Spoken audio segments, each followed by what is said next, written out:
Welcome to Lakshmi Academy. So இன்றைக்கி நம்ம என்ன பார்க்க போகிறோம் அப்படின்னா TNPSC radio supervisor subject code 447 அந்த கோர்ஸில் யூனிட் 3 ப்ரோக்ராமிங் இன் சி அந்த கான்செப்டில் தான் இப்போ நம்ம ஸ்டடி மெட்டீரியல் டெஸ்ட் பேட்சஸ் அது எல்லாமே நமக்கு அவைலபிளாக இருக்குது. ஸோ அந்த யூனிட்டில் இருக்கக்கூடிய கான்செப்ட்ஸ் தான் பார்த்துட்ருக்கோம். ஸோ பார்ட் 1 பார்ட் 2 வீடியோ நம்ம ஆல்ரெடி முடிச்சிட்டோம். ஸோ அதில் நிறைய கான்செப்ட்ஸ் வந்து நம்ம கவர் பண்ணியிருப்போம். Like tokens and then printf, scanf அந்த மாதிரி பேசிக் கான்செப்ட்ஸ் எல்லாமே நம்ம அதில் கவர் பண்ணியிருப்போம். ஸோ இப்போ நம்ம part 3 video, part 1 part 2 video பார்க்காதவங்க அந்த வீடியோஸை நீங்கள் கோத்ரூ பண்ணிட்டு வாங்க. லிங்க் நான் டிஸ்கிரிப்ஷனில் கொடுத்துருக்கேன். ஓகேங்களா? ஸோ இப்போது நம்ம கான்செப்ட்டுக்குள்ளே போகலாம், பார்ட் 3 வீடியோக்குள்ளே போகலாம். ஸோ பார்ட் 3 என்ன அப்படின்னு நமக்கு இந்த வீடியோவில் நம்ம என்னெல்லாம் பார்க்க போகிறோம் அப்படின்னா decision making, branching and looping statements இதுதான் வந்து நம்ம இந்த வீடியோவில் பார்க்க போகிறோம். டெசிஷன் மேக்கிங்னா என்ன அப்படின்னா பேஸ்ட் ஆன் கண்டிஷன், ஒரு கண்டிஷனை பொறுத்து நமக்கு எந்த ஸ்டேட்மெண்ட் எக்ஸிக்யூட் ஆகணும் அப்படின்னு நம்ம டிசைட் பண்ணுறது தான் டெசிஷன் மேக்கிங், பிரான்ச்சிங் அப்படின்னு சொல்லுவோம். ஃபார் எக்ஸாம்பிள் இப்போ ஓட்டர் ஐடி அப்படின்னு நம்ம எடுத்துக்கிட்டோம். ஒருத்தர் இப்போ ஓட்டு போட வராங்க அப்படின்னா ஃபஸ்ட் அவங்களுக்கு நம்ம என்ன செக் பண்ணுவோம், 18 இயர்ஸ்க்கு மேலே இருக்காங்களான்னு செக் பண்ணுவோம். அண்ட் தென் அவங்க இந்தியன் சிட்டிசனாக இருக்காங்களா அப்படின்னு செக் பண்ணுவோம். ஸோ இதெல்லாம் நம்ம செக் பண்ணி அதுக்கப்புறம் தான் அவங்களுக்கு வந்து நம்ம என்ன பண்ணுவோம் அப்படின்னா ஓட் போடுறதுக்கான ரைட்ஸ் வந்து கொடுப்போம். ஸோ அதுதான் பேர் என்னென்னா டெசிஷன் மேக்கிங். வெதர் அந்த person is eligible to vote or not அதை சொல்கிறது தான் டெசிஷன் மேக்கிங். ஸோ டெசிஷன் மேக்கிங்கை பொறுத்த வரைக்கும் நமக்கு இதில் வந்து டிஃப்ரெண்ட் டைப்ஸ் இருக்குது. ஸோ பிரான்ச்சிங் கன்ஸ்ட்ரக்ட், அதுக்கப்புறம் லூப்பிங் ஸ்டேட்மெண்ட்ஸ் இருக்குது. ஃபஸ்ட் இப்போ நம்ம என்ன பார்க்க போகிறோம் அப்படின்னா பிரான்ச்சிங் கன்ஸ்ட்ரக்ட். ஸோ பிரான்ச்சிங் கன்ஸ்ட்ரக்டில் நமக்கு 4 டிஃப்ரெண்ட் டைப்ஸ் ஆஃப் பிரான்ச்சிங் இருக்குது. ஸோ ஃபஸ்ட் ஒன் வந்து இஃப். ஸோ இஃப் அப்படின்னா என்ன அப்படின்னா இஃப் அந்த கண்டிஷன் ட்ரூவாக இருந்தால் என்ன பண்ணணும் அப்படிங்கிறத மட்டும் சொல்கிறது இஃப். ஸோ இஃப் அந்த கண்டிஷன் ட்ரூ அப்படின்னா அதோட பாடி பார்ட்டில் என்ன ஸ்டேட்மெண்ட் நம்ம கொடுத்துருக்கோமோ அந்த ஸ்டேட்மெண்ட் மட்டும் எக்ஸிக்யூட் ஆகும். அதுதான் இஃப். அடுத்தது இஃப் எல்ஸ். இஃப் எல்ஸ் அப்படின்னா என்ன அர்த்தம் அப்படின்னா ஃபஸ்ட் இஃப் ஸ்டேட்மெண்ட் எக்ஸிக்யூட் ஆகும். எக்ஸிக்யூட் ஆகிடுச்சு அப்படின்னா ட்ரூ ஆகிடுச்சு அப்படின்னா என்ன ஸ்டேட்மெண்ட் எக்ஸிக்யூட் பண்ணணும் அப்படிங்கிறது இஃப் பிளாக்கோட பாடி ஆஃப் த லூப்பில் இருக்கும். அடுத்தது எல்ஸ் பார்ட். ஸோ எல்ஸ் அப்படின்னா என்ன அர்த்தம் அப்படின்னா false. If the condition false ஆகிடுச்சு அப்படின்னா அப்போ என்ன ஸ்டேட்மெண்ட் வந்து நம்ம எக்ஸிக்யூட் பண்ணணும் அது வந்து எல்ஸ் பார்ட்டில் இருக்கும். ஃபார் எக்ஸாம்பிள் இப்போ நம்ம அந்த யூசர் வந்து 18 இயர்ஸாக இருக்காங்களா இல்லையா அப்படின்னு நம்ம செக் பண்ணுறோம் அப்படின்னா அந்த டேட் ஆஃப் பர்த் வச்சு நம்ம ஏஜ் வந்து செக் பண்ணுவோம். ஸோ ஏஜ் கால்குலேட் பண்ணும்போது அவங்க 18 இயர்ஸ்க்கு மேலே இருந்தாங்க அப்படின்னா நமக்கு என்னென்னு சொல்லுவோம் அப்படின்னா அந்த பர்சன் வந்து எலிஜிபிள் டு ஓட் அப்படின்னு நம்ம வந்து பிரிண்ட் பண்ணுவோம். இப்போ அதே வந்து அந்த கண்டிஷன் ஃபால்ஸ் அப்படின்னா நம்ம என்ன பண்ணுவோம், you are not eligible to vote, you are under 18 அப்படின்னு நம்ம டிஸ்பிளே பண்ணுவோம். அதுதான் என்னென்னா எல்ஸ் பார்ட்டில் வரும். ஓகேங்களா? அடுத்தது எல்இஃப் லேடர். எல்சிஃப் லேடர் அப்படின்னா என்ன அர்த்தம் அப்படின்னா கண்டிஷன்ஸ்குள்ளே நம்ம இன்னொரு கண்டிஷனுக்குள்ளே போகிறது. அதுதான் என்னென்னா எல்சிஃப் லேடர். ஃபஸ்ட்டு நம்ம என்ன செக் பண்ணுவோம் அப்படின்னா அவங்க 18 இயர்ஸாக இருக்காங்களான்னு செக் பண்ணுவோம். தட் இஸ் ஃபர்ஸ்ட் கண்டிஷன் இஃபில் வந்துடும். அடுத்த கண்டிஷன் நம்ம செக் பண்ணணும். இப்போ அந்த கண்டிஷன் ஃபால்ஸ் ஆயிடுச்சு அப்படின்னா then we will move on to the next statement. So அந்த மாதிரி. ஸோ இப்போ இஃப் கண்டிஷன் அது ட்ரூவாக இருந்தால் அது ட்ரூக்குள்ளே என்ன ஸ்டேட்மெண்ட் இருக்கோ அந்த ஸ்டேட்மெண்ட் எக்ஸிக்யூட் ஆகும்.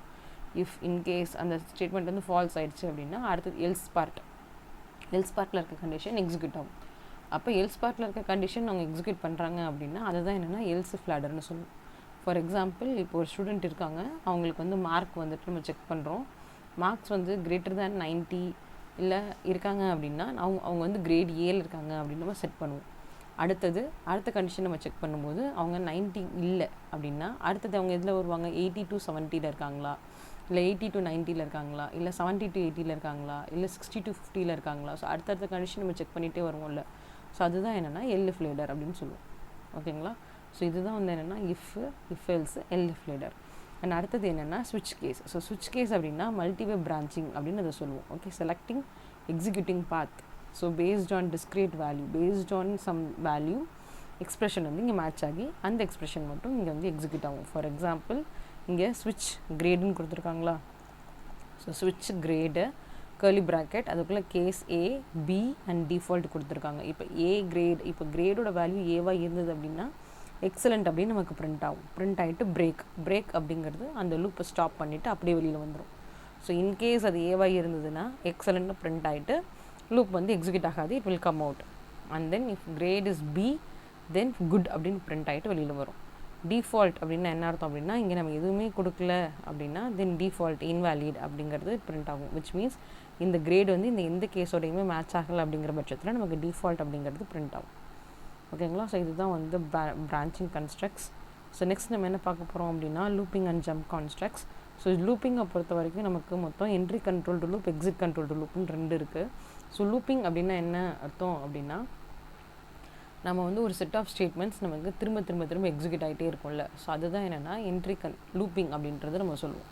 ஓகே, ஃபார் எக்ஸாம்பிள் இப்போ சம் ஆஃப் n நம்பர்ஸ் இல்லை ஃபேக்டோரியல் ஆஃப் n நம்பர்ஸ் அந்த ப்ரோக்ராம்லாம் எடுத்துட்டிங்கன்னா திரும்ப திரும்ப திரும்ப திரும்ப நம்ம ஒரே வேலையை பண்ணுவோம். ஃபார் எக்ஸாம்பிள் 1 + 2 அதோட ஆன்சரோட 3 வரும். ஸோ 3 + 3, ஸோ அந்த ஆன்சர் 6ஓட 4 அப்படி ஆட் பண்ணுவோம். ஸோ 4 + 5, 5 + 6 அந்த மாதிரி எக்ஸிக்யூட் ஆகிட்டே இருக்கும். ஸோ அதோட அதை ஆட் பண்ணிக்கிட்டே வருவோம். ஸோ அதுதான் என்னென்னா லூப்பிங் அப்படின்னு நம்ம சொல்லுவோம். ஓகேங்களா? ஸோ லூப்பிங்கை பொறுத்த வரைக்கும் 2 இருக்குது. ஒன்று வந்து என்ட்ரி கண்ட்ரோல்டு லூப், இன்னொன்று வந்து exit controlled loop. Okay, so entry controlled loop அப்படின்னு என்ன அர்த்தம் அப்படின்னா, ஃபஸ்ட் அந்த கண்டிஷன் உள்ளே வரும்போதே அந்த லூப் என்ன பண்ணுன்னா அந்த கண்டிஷனை செக் பண்ணும், whether the condition is true or false. If this condition is true, அப்புறம் தான் அந்த body of the loop execute பண்ணவே அலோவ் பண்ணும். அதுதான் என்னென்னா என்ட்ரி கண்ட்ரோல்டு லூப் அப்படின்னு சொல்லுவோம். ஓகேங்களா?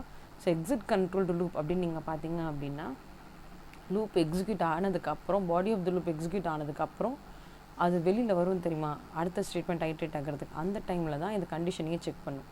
அதுதான் வந்து எக்ஸிட் கண்ட்ரோல்டு லூப் அப்படின்னு நம்ம சொல்லுவோம். ஓகேங்களா? So entry controlled loop, exit controlled loop. Entry controlled லூப்னா ஃபார் வைல் அதை சொல்லுவோம். எக்ஸிட் கண்ட்ரோல்டு லூப்னா டூ வைல் அப்படிங்கிறத சொல்லுவோம்.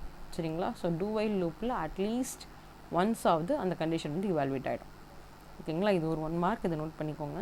So in which looping at least once the body of the loop will be evaluated அப்படின்னு உங்கள் கொஷின் கேட்டாங்க அப்படின்னா அதுக்கு நீங்கள் எக்ஸிட் கண்ட்ரோல்டு லூப்னு ஆன்சர் சொல்லணும். எக்ஸாம்பிள் வந்து do while loop. Okay, so இது வந்து ஒரு 1 மார்க் கொஷின், இதை கோத்ரூ பண்ணிக்கோங்க. ஓகேவா? ஸோ டோட்டலாக entry controlled loop, exit controlled லூப்னு நமக்கு 2 இருக்குது. ஓகேவா? ஸோ என்ட்ரி கண்ட்ரோல்டு லூப்னா condition checked before execution, and exit controlled லூப்னு executed at least once before condition evaluation. That is what exit controlled loop. Okay, and then jump statements. So ஜம்ப் ஸ்டேட்மெண்ட்னா so looping பண்ணிகிட்டு இருக்கும்போது அப்படியே அப்ரப்டாக ஸ்டாப் பண்ணிவிட்டு வெளியில் வரும். So that is what break. So அந்த லூப்பிங்கை எப்படி கண்டினியூ பண்ணுறதா இல்லை பிரேக் பண்ணிட்டு வெளியில் வருதா, ஸோ அதை டிசைட் பண்ணுறது ஜம்ப் ஸ்டேட்மெண்ட்ஸ். ஸோ பிரேக் என்ன பண்ணும் அப்படின்னா இமீடியட்டாக அந்த லூப்பை ஸ்டாப் பண்ணிவிட்டு வெளியில் வரும். That is what break. For example if age நம்ம ஒரு கண்டிஷன் செக் பண்ணுறோம், அந்த கண்டிஷன் ட்ரூ ஆனால் பிரேக் அப்படின்னு நம்ம கொடுக்குறோம் அப்படின்னா ஆட்டோமேட்டிக்காக அது பிரேக் ஆகிடும். அந்த லூப் எக்ஸிக்யூட் ஆகாமல் அப்படியே அதை அப்ரப்டாக விட்டுட்டு வெளியில் வந்துடும். That is break. கண்டினியூன்னா என்ன அர்த்தம் அப்படின்னா, it will stop the execution of the body part. Continue கொடுக்குறீங்கன்னா கண்டினியூக்கு அப்புறம் இருக்கிற பாடி பார்ட்ஸ் எதுவுமே எக்ஸிக்யூட் ஆகாது. தென் அது என்ன பண்ணால் அடுத்த ஐட்ரேஷனுக்குள்ளே போயிடும். அதுதான் continue. And go to statement. Go டுன்னு நீங்கள் போனீங்க அப்படின்னா unconditional transfer to labelled statement. ஓகேவா? ஸோ அதாவது என்னென்னா, நம்மளோட ப்ரோக்ராமிங் லாங்குவேஜஸில் நம்மளோட ப்ரோக்ராமில் எந்த லைனுக்கு நம்ம கண்ட்ரோல் போகணும் அப்படின்னு சொல்கிறது go to statement. Okay, so இதுதான் வந்துட்டு jumping and looping statements. Okay, so next நம்ம என்ன பார்க்க போகிறோம் அப்படின்னா ஸ்ட்ரக்சர்ஸ் அண்ட் யூனியன்ஸ். ஓகே, அதுக்கு முன்னாடி strings and arrays. Okay, so arrays நீங்கள் பார்த்தீங்க அப்படின்னா நமக்கு அரேஸில் டிஃப்ரெண்ட் டைப்ஸ் ஆஃப் அரேஸ் இருக்குது. So 1D array, 2D array. ஓகேங்களா? So 1 dimensional array and 2 dimensional அரேன்னு 2 இருக்குது நம்மக்கிட்ட. ஸோ 1 டைமென்ஷனல் அரே அப்படின்னா ஸோ அது எப்படி இருக்கும் அப்படின்னா 10, 20, 30, 40, 50 அந்த ரேஞ்சஸில் அந்த வேல்யூஸை வந்து நம்ம அரேஞ்ச் பண்ணுவோம். Which means so all values will be of a same data type. Okay, இதில் இருக்கக்கூடிய எல்லா வேல்யூஸுமே நமக்கு ஒரே டேட்டா டைப்பாக இருக்கணும். அதுதான் வந்து 1 டைமென்ஷனல் அரேன்னு சொல்லுவோம். ஸோ 2 டைமென்ஷனல் அரேன்னா it will be of the same but it in a different way. ஒரு மேட்ரிக்ஸ் ஃபார்மேட்டில் கொடுக்குறது என்ன அப்படின்னா நம்ம 2D அரே அப்படின்றத சொல்லுவோம். ஓகேவா? ஸோ அட்ரஸ் கால்குலேஷன் அப்படின்றது இருக்குது. So address calculation of 1D array நம்ம எப்படி பண்ணுவோம் அப்படின்னா base address plus I into size of element type. So size of element type அப்படின்னா நம்ம சொல்லக்கூடிய அந்த சைஸ். ஸோ 1 கேரக்டரா 2 கேரக்டரா இல்லை 4 கேரக்டரா, ஸோ அது பேஸ் பண்ணி உங்களுக்கு இங்கே வரும். ஸோ 1 டைமென்ஷனல் அரே அப்படின்னா அது ஒரே ஒரு திங்ஸில் மட்டும்தான் இருக்கும். அதாவது ஒரு டைமென்ஷனல் மட்டும்தான் கொடுக்கும். ஸோ 2D அரே அப்படிங்கும்போது அது ரோஸ் அண்ட் காலம்ஸாக வரும். So 1, 2, 3 will be on first row, 4, 5, 6 on another row. ஓகேவா? ஸோ ரிமைனிங் திங்ஸ் நம்ம நெக்ஸ்ட் வீடியோவில் பார்ப்போம். ஸோ நம்ம ரேடியோ சூப்பர்வைசருக்காக 447 அந்த சப்ஜெக்ட் கோடில் test materials and then test batches, study materials